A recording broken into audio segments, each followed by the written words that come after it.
Hotline Miami, a game that just turned 13 years old last month, is one of those games that's difficult to beat, but satisfying when you do beat it.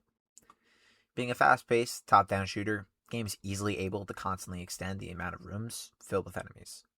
Taking place in Miami during the year 1989, the game definitely leans on that vibe, having overall great visual and sound design.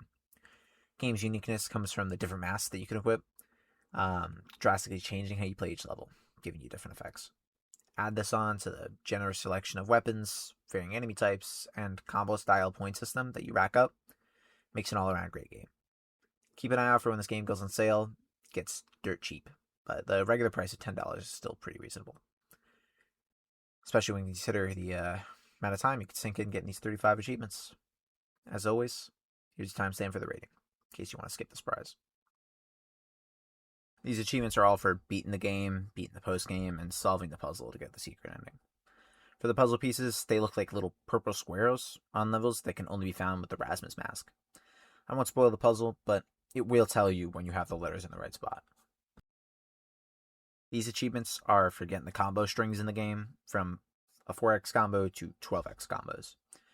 The best place to get them is the more populated levels like Hot and Heavy or Assault, and it's best to use the Mass Zac, which makes combo strings last longer. These three are pretty simple achievements.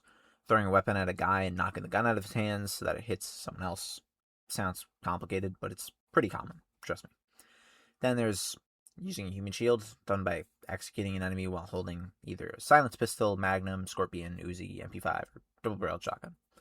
And finally, Aced It is just needs you to get an A+ on any chapter. While some are definitely more difficult than others, the beginner maps are pretty simple to do. You just gotta make sure you complete the level quick. These are all real simple, especially when you consider the amount of restarts that you need on some levels.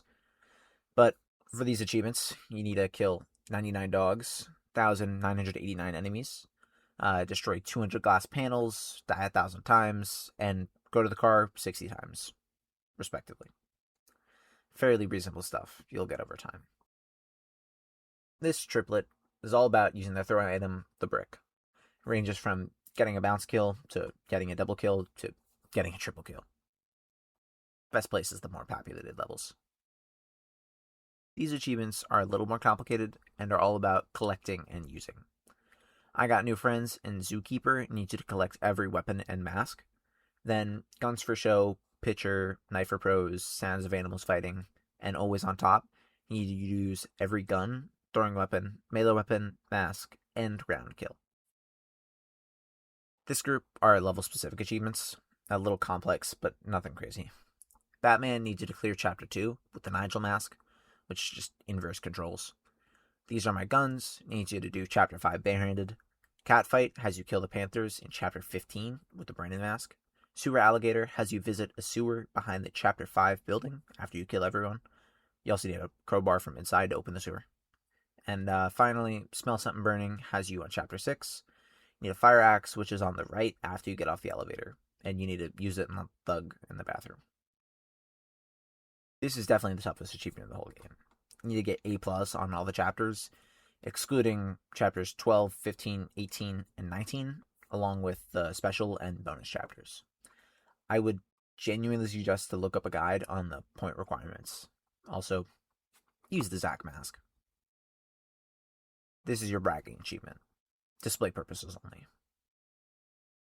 All in all, Hotline Miami definitely takes a bit of skill to 100%. The amount of retries to fully complete some of these levels, absurd.